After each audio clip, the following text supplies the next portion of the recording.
Сәлеметсіздер ме? Бүгін сабақта қисық бетімен жұмыс жасаймыз. Inkscape векторлық редакторында кітаптарыңыздың 56-шы бетіндегі 2-4-1 суретті салуымыз керек. Немесе мына тұрған суретті, күннің батуы суретін саламыз. Күннің батуы суретін салу үшін ең бірінші қабаттармен жұмыс істегеніміз дұрыс. Мына жерде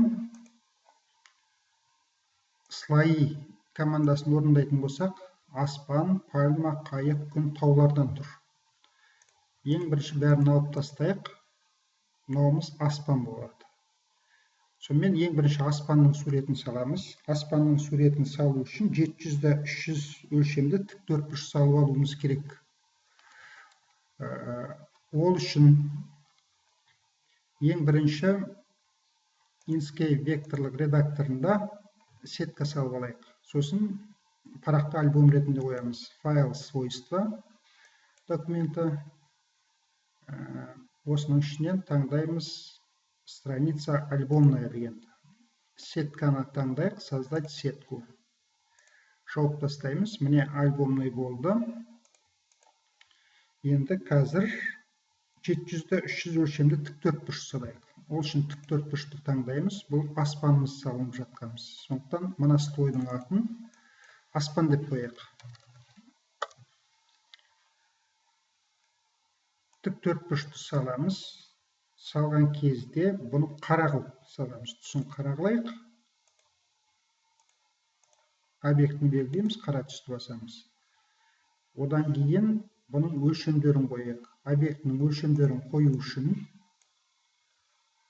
мына жерге әкелеміз, миллиметр емес, пиксельмен қоямыз. Пиксельмен 700-300 қояйық. Ширина 700, высота 300 пиксель болсын. Енді мынау түсі неге қара болмай тұр? Мен қараны таңдап тұрмын. Ол қара болмай тұрса, онда заливка, обводканы қарайық. Непрозрачность 49% деп. Сондықтан бұны непрозрачность 100%. Градиент салу үшін ең бірінші тіктөртбұрышты ерекшелейміз.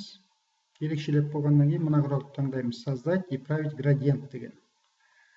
Осы жерге әкеп, мынаның үстінен градиентті сызамыз мен былай.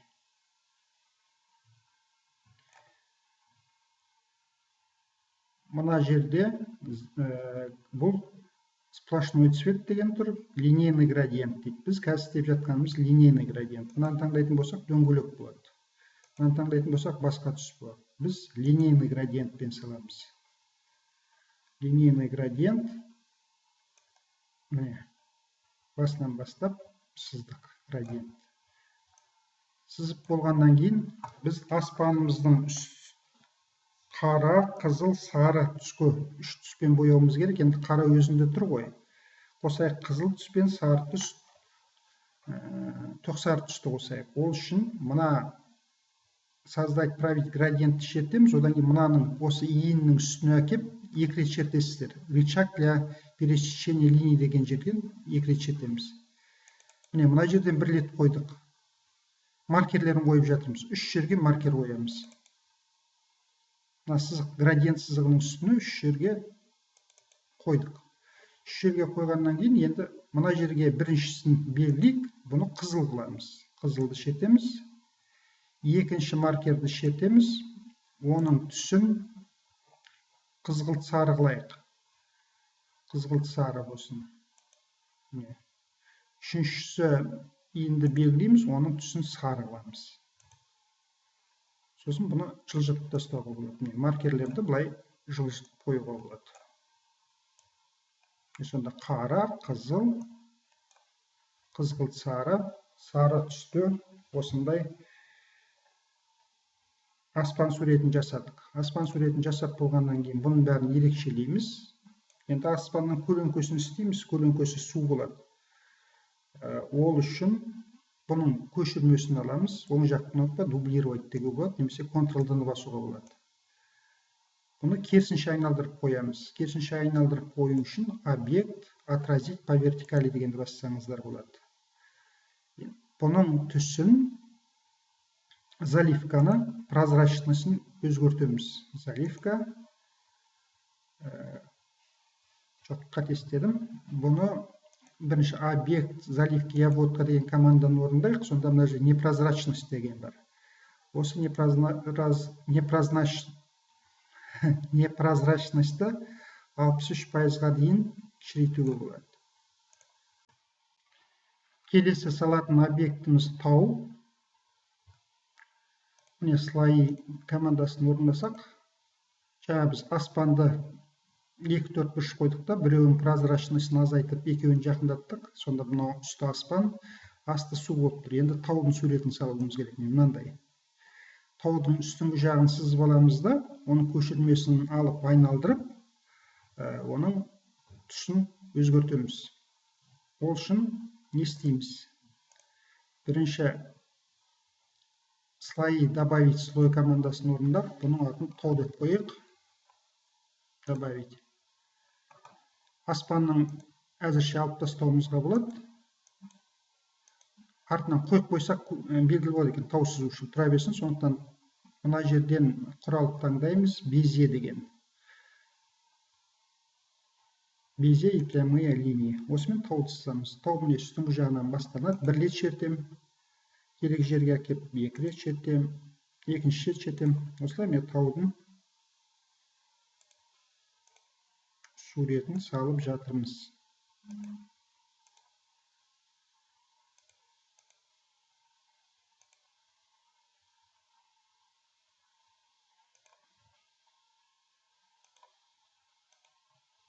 Қосылған кезде өзі автоматты түрде тоқтайды. Қарайтамыз. Міне тауымыз шықты. Бұл таудың көшірмесін, енді аспанды алып тастауға болады. Әзірше таудың көшірмесін алайық. Ол үшін оны ерекшелейміз. Дублировать слой командасын орындауға болады. Керісінше айналдырамыз. Объект отразить по вертикали.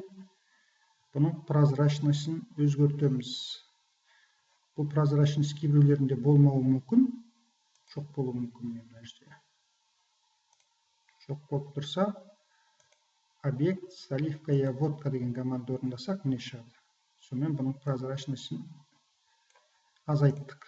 Сосын жақындатуға болады. Келесі қайықтың суретін салайық.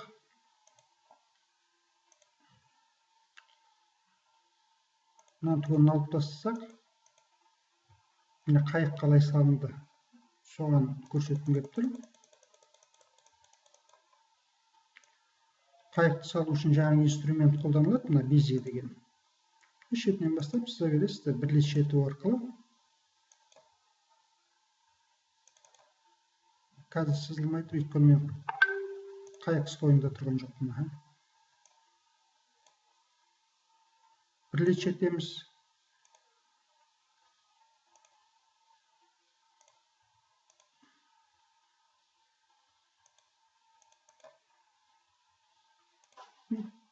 Контурларын шерткеннен кейін өзгертуге болады. Мачтасын істейік қайықтың.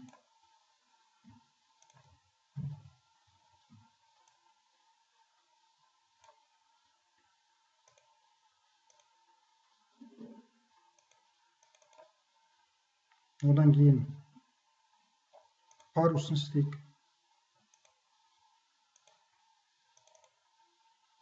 Екінші парусын істейміз.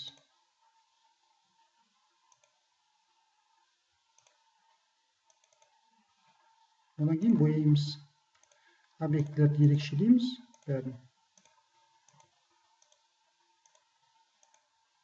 Объектілерді ерекшелеп болғаннан кейін қара кнопкасын бассақ, міне боялды. Бұны группировать етеміз. Объект группировать, көшірмесін аламыз, дублировать. Бұны керісінше айналдырамыз. Объект отразить по вертикали деп. Одан кейін бұның прозрачностьін өзгертеміз. Мен слойдың прозрачностьін өзгертіп жатырмын екенмін. Сондықтан объект заливка яводка командасын орындайын. Осының ішінен міне объектінің Мен тағы слойда тұрмын.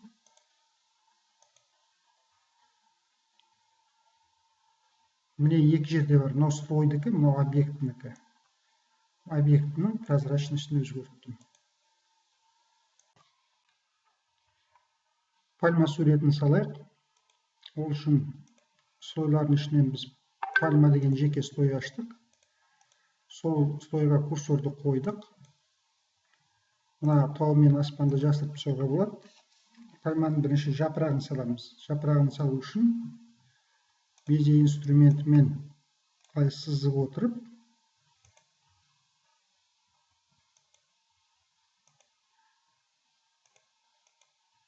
жапырағын саламыз осылай. Сосын соңғы нүктемен қосамыз да екі рет шертеміз. Мына пальманың жапырағы. Оны басқа түске ерекшелейміз де қара түспен заливать етеміз.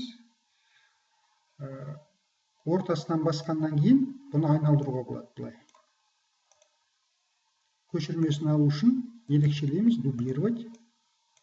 Бұны айналдыру үшін объект отразить по горизонтали. Бұны кішірейтуге болады. Жапырақтары бірдей болмайды ғой. Одан кейін бұның көшірмесін алайық.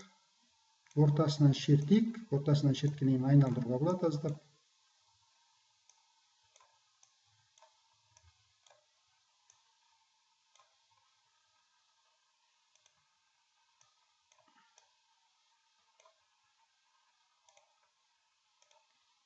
Дублировать. Объект по горизонтали. Ортасынан шертейік. Кішірейтіп тастауға болады. Айналдырып тастауға болады.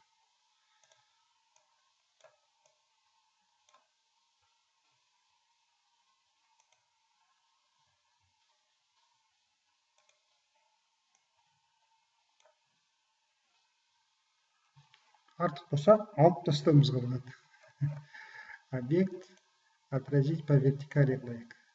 Сосын ортасынан шертіп біраз қозғайық. Осындай әртүрлі манипуляция жасаймыз.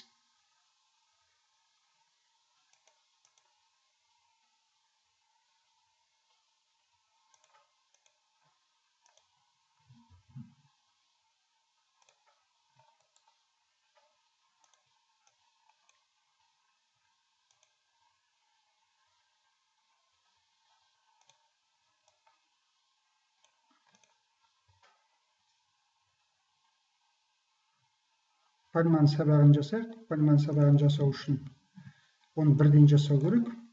Міне былай созып әкеп, мұнда қойдым. Бірлет шерттім.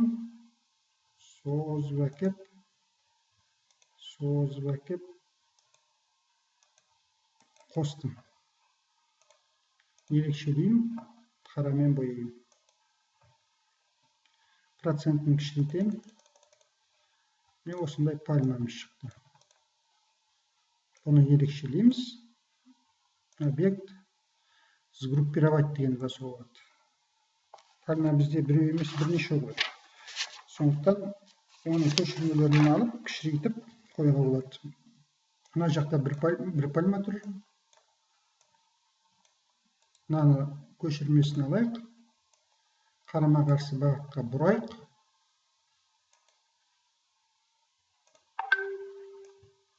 Оның көшірмесін алайық. Оны кішірейтейік.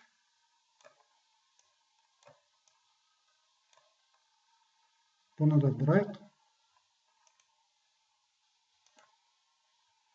Енді жерін салайық. Жерін салу үшін жаңа инструментті қолданып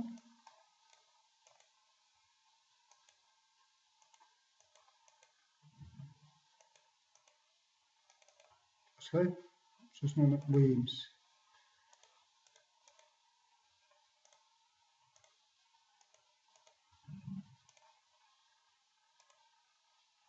Бұның көшірмесін алайық.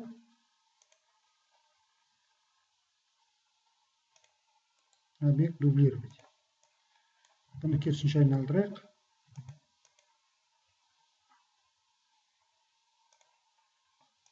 Былай қояйық.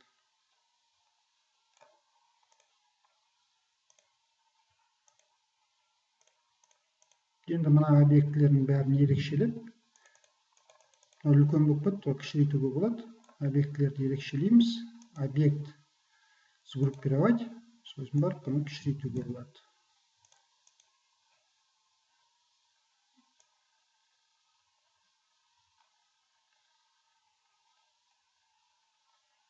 Астыңғы жақтан да астыңғы жаққа қоюға болады. Одан кейінгі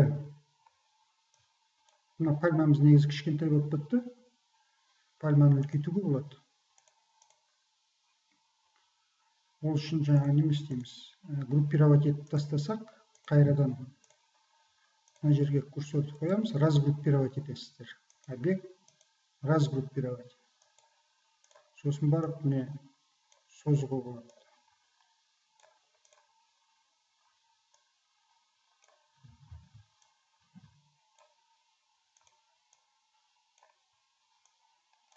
Жерді де үлкейтуге болады.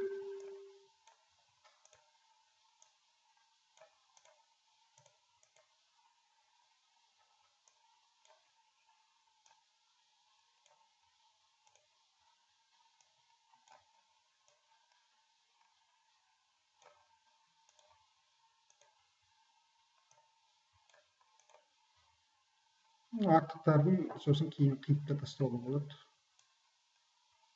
Үзілісті қоя салайық.